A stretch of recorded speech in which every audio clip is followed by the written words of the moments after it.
everyone, it's Sharonda from Payroll Waits, and today I'm going to be reviewing Power Book 4, Force Season 1, Episode 3, Firestarter. So we pick up where we left off in last week's episode, when basically Tommy was beating Liliana's ass the whole time. He found the drugs, and so we see that Tommy ends up sparing her life, offers her a beer to help with the swelling, basically from him beating her ass in the previous episode.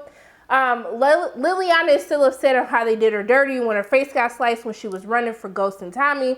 But he was like, at least I paid for your hospital bill. I was like, Tommy, I don't think that those are the words that she was looking for at that point in time, because y'all basically left her out there to dry. And then Julio was the one who had to help her get out of town with her life. But we see that Tommy is asking Liliana, like, how was she able to get this product? And then she says it was like some guy who was trying to kill her. And he was like, I'm starting to see like a pattern here of people trying to kill you. And I was like, Liliana, like, what you be doing to people to have everybody try to come beat your ass and kill you? I don't understand it. But we see that she says that the fight that she got into with the dude who tries to kill her, he wasn't able to walk away from the fight. So supposedly he's dead. And she was able to walk away with all of these drugs, which Tommy doesn't understand. He was just like, you got like 10 bricks here, which I guess he said it was like $30K a brick, so it'd be like $300,000. So obviously whoever walked away from this, like, they're not just gonna let this slide. So I guess it's kind of a hint as to coming back to whose drugs it actually is. And I think it has something to do with the cartel from the drugs that Tommy and them were selling in the previous episode, when him and Diamond had to basically sell the drugs in order for them to get Jannar back. We see that Tommy offers her the opportunity for them to work together, and then she accepts, because, girl, what was you gonna do? You was either gonna work with Tommy or he's gonna kill you. It's one or the other. So you might as well just had agreed to the business partnership. Liliana, she starts stripping down, and Tommy was like, hey, like, nah, I ain't trying to do all of that. And she was like, Beach, ain't nobody trying to give you no kitty cat, okay? That's not what I was doing. I gotta cut this, and so you don't want to make sure that you get this stuff on your clothes. Liliana also made it a point to let Tommy know, don't worry about what you got going on, because I don't be messing with white boys, okay? And I was like, my baby daddy white, it is what it is. But, if you don't want to date white boys, that's okay too. I'm okay with that. But she says that they're too much trouble. And, she tells him, like, hey, I need to go ahead and cut this so we can sell it. And so she's asking him questions, trying to catch up on everything that she's missed since she hasn't been in New York. And so she asks Tommy about Ghost, and things get a little weird. And then Tommy has to tell her that Ghost is actually dead.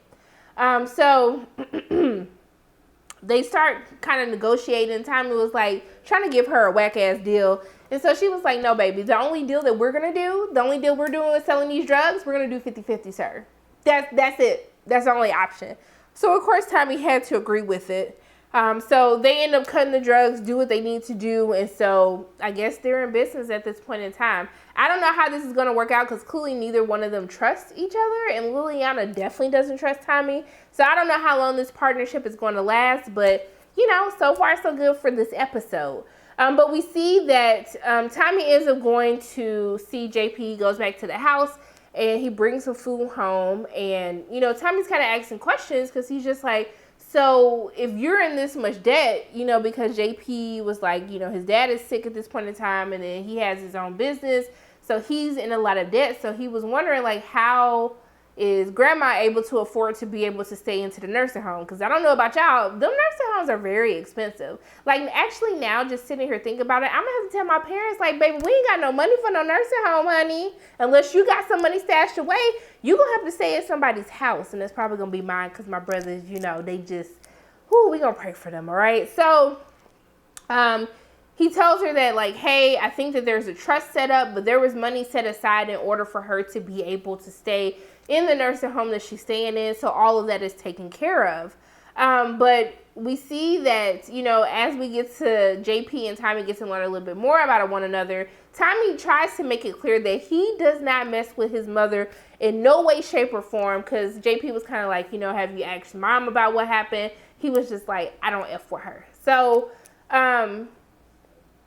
we see that JP ends up finding like a size chart that was in the house that showed Tommy's height and JP's height when they were younger. It's crazy how they were able to keep like both kids without knowing one another, because clearly she was like she was well in Tommy's life and also too in JP's life. But for some reason, they had the kids come at separate point in times. I don't know if that was Tommy's mom's thinking about it or if that was his grandmother. I don't know what's happening, but clearly they had no idea about one another as they were growing up. So we see that JP ends up giving Tommy back the money that he gave him in last week's episode. And he just tells him like, hey, this doesn't feel right taking this amount of money from you, nor does it feel legal on how all of a sudden you're coming up with this money. And so Tommy asks him like, okay, you keep talking about this debt. So like, what is your actual number? Baby, when he said, first of all, JP had it down to the cent, okay? He said $196,223. I said, baby, at this point, you should have just said that you needed $200,000. He was really thinking about this debt. I was like, okay. I was like, you sure this not student loans? Because that's the only way that I know. I'd be like, okay, I got this much just student loan debt. But Tommy ends up getting concerned. And then, you know, once he gave him a number, Tommy was kind of just like, okay, like, let me figure out how I'm going to do all of this. You know, but Tommy says, like, he's going to take care of it. So we see that Tommy and Liliana, after she's done actually cutting all of the cocaine, they end up taking a bump. And I was like, so wait a minute. So y'all ain't got no coffee. So because you don't have no coffee, y'all didn't want to Uber Eats. Y'all didn't want to walk to no Starbucks, no Dunkin' Donuts. I know that something was around. Instead of them going to get some coffee, they decided that they were actually going to just take a bump of Coke in order to get their little pick-me-up. And I was just like, I'm so confused right now. But do what you got to do. At least Tommy said that he had to test the product to make sure the product was good. But Liliana, honey, just go get some coffee. You ain't got to do no drugs because you ain't got no damn caffeine. That just didn't make no sense to me. So we see that Tommy, you know, Tommy is trying to be, I don't know who the hell he's trying to be. J.F. Kennedy, Martin Luther King. He's trying to unite the black people, the black and Latino people with the white people. And so right now how Chicago is set up is the black and Latin crews are on the south side, and then the white people or the Irish, the Italians, they all run the north side of it. That's what the Flynn's are basically running. And so there's this territory that hasn't been claimed, but Tommy wants to be able to unify everyone so that, you know, the Flynn's who only sell pills, they can sell pills on the south side, and the south side where they're selling coke, they can actually be able to sell that on the north side.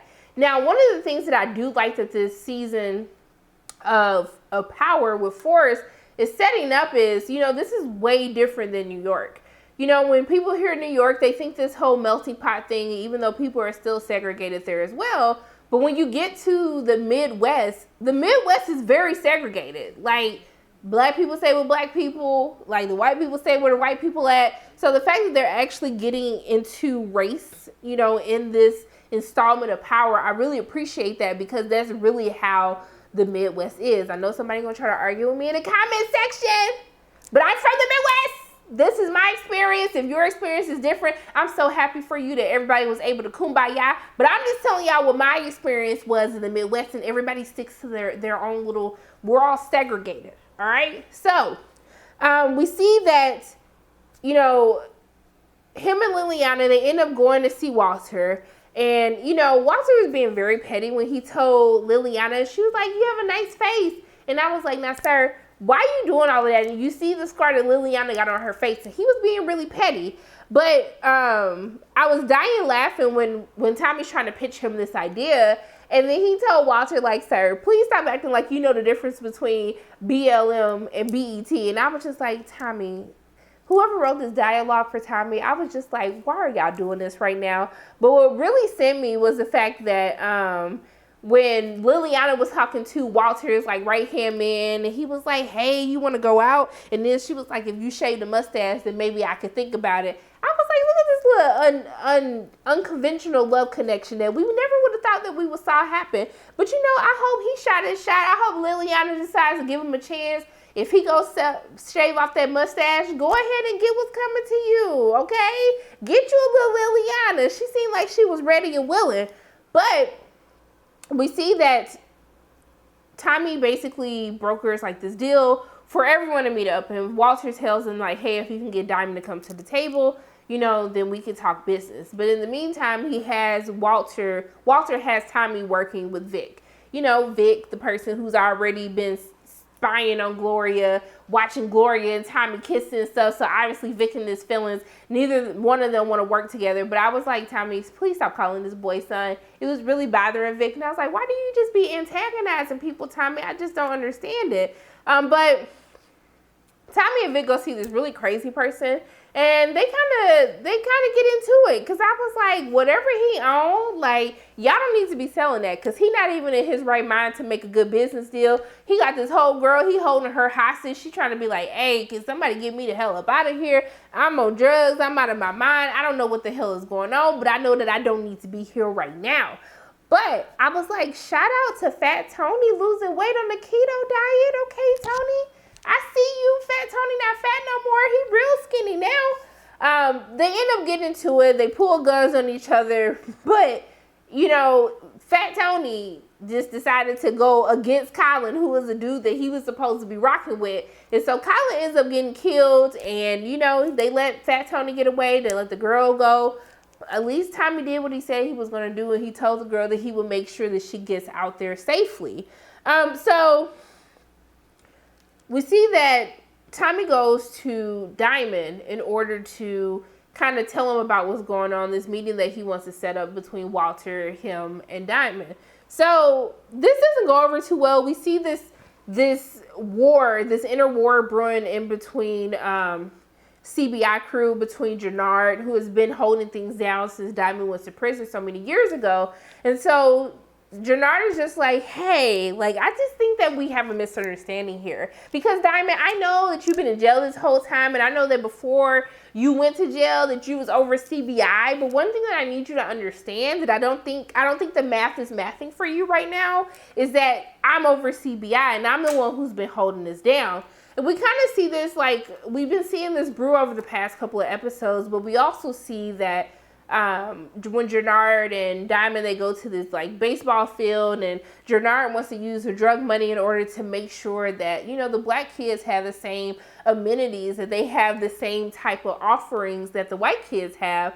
And then Diamond's kind of just like, no, we don't want to buy this with drug money. That's just not our place. So we've already seen kind of this headbutting between Diamond and Jannar as to the way that Diamond wants things to run like the old way, but Jannar is kind of like, we've been doing this the whole time. Like, you really need to just see what we've been doing and just really go with the flow. Things have changed.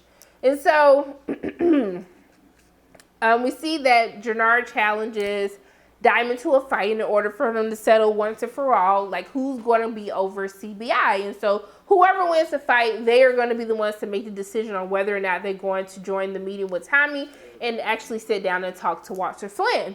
So, you know, I didn't know how things were going to go, but let's just say Diamond beat the brakes off of Jannar. I was like, Diamond, you do realize it's your brother, right? Like, I feel like he could have stopped the fight a long time ago, but he was really getting a kick out of beating his brother's ass. And I was just like, this is not the way for us to be doing this. Like, you won. Do what you need to do. But we do see towards the end of the episode, after Diamond ends up winning the fight, that Jannar has plans in order for him to be able to take over CBI. We know that there's going to be a split, those who are going to side with Diamond, those who are going to side with Jannar. But he has a plan in order to make sure at the end of the day that he will be the last one standing to be over CBI. So I don't know what the heck is going to happen with them, but we did see that this Irish black cop, Seamus, he was spying on Jannar and Diamond when they were at the baseball field. They were kind of talking business a little bit. He caught them on tape, so I don't know what's going to happen with that. But we did see that Seamus is working with the Flynns. We saw that Vic ends up going to the police station. He's going to bail some of his people out. And then they realize that they have a problem with the alderman, who is actually allowing Flynn's people to be arrested, which was not a part of the agreement that they paid him for. I didn't like how Walter was trying to pimp his daughter out. I was like, wow, like, so you know your daughter don't like men in the first place, and then you gonna pimp her out, tell her to wear something nice, basically seduce the alderman, and to stand intact with the plan that they had, the agreement that they had for the money. Now, this does lead to an interesting dinner date between Claudia and the alderman, and we see that you know, the alderman was talking a lot of smack, okay? He was like, I see that we both like to eat, you know, the little kitty cat. I don't know if I can say that without being demonetized, but you know I was trying to say the P word, but we're going to say kitty cat instead. We're going to keep it PG. So, Claudia ends up threatening him like, hey, baby, okay, because you think that you got something on me, sir? No, let me show you a picture of your daughter, because I know exactly where your daughter is, and it would be a shame if something happened to your daughter in the first place. So the alderman gets shook. He ain't talking smack no more. And then he basically agrees like, hey, we can keep this at the same amount. You won't have any problems out of me. And then Claudia has to make sure that she needs to remind him, like, even if I gave you a manual or a map, you wouldn't know the first thing about eating kitty cat. And I was like, damn, Claudia, you didn't have to come for him like that. You already threatened his daughter's life. But do what you got to do, boo. I understand it. Shoot, go ahead. Let him know he was talking out the side of his neck. So go ahead and talk back to him. Okay, I'm sorry. I got a little into that. Let me just stop. Let me go on to Vic real quick because he's still trying to chase Gloria. I just don't understand. It's clear that she don't want you. She don't want to be with you. Your daddy not going to accept her because he got the whole thing white is right and anything else ain't right. So, like, just why are we doing this? I don't know if he's just trying to buy time. When his dad dies, all of a sudden they're going to be able to be together and just be a happy family. Vic, baby. Just give it up. Just give it up. It's not gonna happen for you. She clearly is not interested in you at all. He gone so far to even buy her mom like a new tombstone. So you saw her kissing another dude, so you go buy her dead mother a new tombstone for her grave. This is like, tell me you're thirsty without telling me that you're thirsty. Because you're being real thirsty for somebody that don't want you in the first place. But let me just go back to Tommy. So Tommy and them, they end up meeting with Flynn, and it's just a lot happening. First, I think that there's something up with Liliana, because when she was trying to leave and she was trying to take the drugs with her, I feel like she lied about who she actually got the coke from, but it is what it is. They end up meeting with Flynn, and it seems like everything's going okay. Tommy has his little kumbaya. We're going to end racism with the drug game. He tells them, hey, the Flynns, they can sell their pills on the south side. Y'all can sell y'all coke on the north side. Y'all get 10% off of one another, but I get 5% off for each deal. And I was like, okay, Tommy, look at you getting some money without having to do no real work, trying to end racism and making money at the same time. So everything seems to be going okay. Then Walter had to start talking at the side of his neck. So he started talking about how basically they accused Diamond of killing one of their people, and Diamond was just like, all black people don't look alike, and you thought it was me, and so you just started killing black people. You killed 9 of my men, and he was like, you know what? What did he call him? Because he called him something real disrespectful, and I was like, the fact that I'm hearing all of this during Black History Month, it was just very unsettling to me. Like, it's Black History Month. Just give me a moment from the racism. But we see that he called them something. He called them black parasites. And I was like, wow, Walter, black parasites?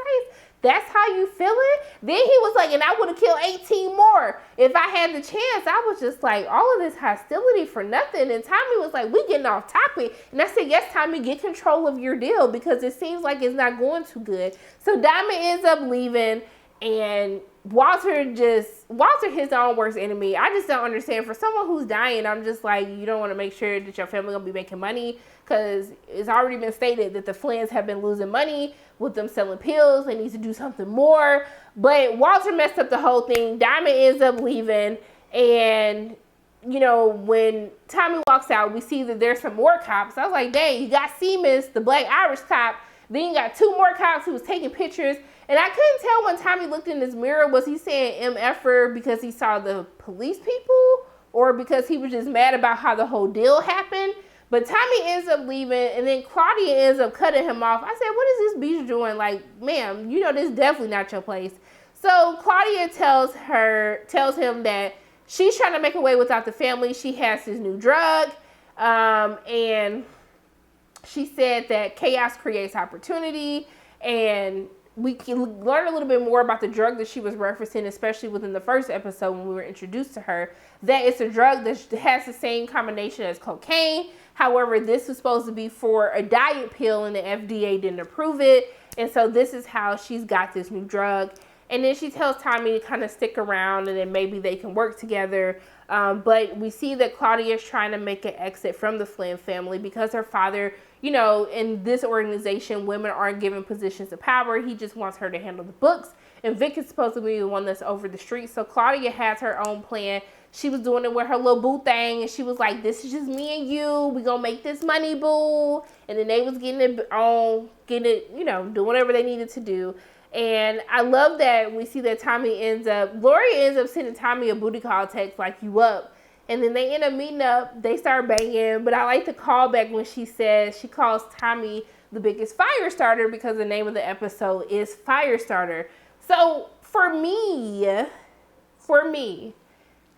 this is still going by real slow. I'm not gonna lie to y'all. I still feel like Power Book 4 Force is starting off very slow. It's 3 episodes, and I know we have to build up. I know that we have to get into who the key players are, who are the characters that we're supposed to care about. I just don't know. I don't know. I just feel like it's just really slow, y'all. It's just really slow.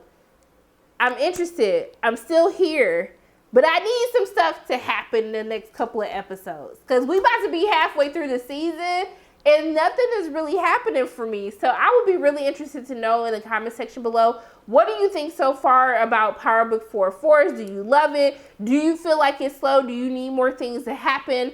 I think that they really need to make sure that they can make all of these other characters interesting, because at the end of the day, Tommy is still the most interesting character. And I understand that he is the title character, but all of these other people that you're introducing, they have to still hold our attention. And right now, for me, the only person that has me interested is Walter Flynn, because he just don't know how to act right. So I don't know. I do like the addition of Liliana, but I just needed to speed up a little bit. Just give me a little bit more. We on episode 3. I just need things to get a little bit quicker for me. I just need more killings, just something to happen. I don't know. But, I mean, this episode, we're starting to get somewhere. We see what Tommy's plan actually is, what he's trying to do, how he's trying to get these two families to work together.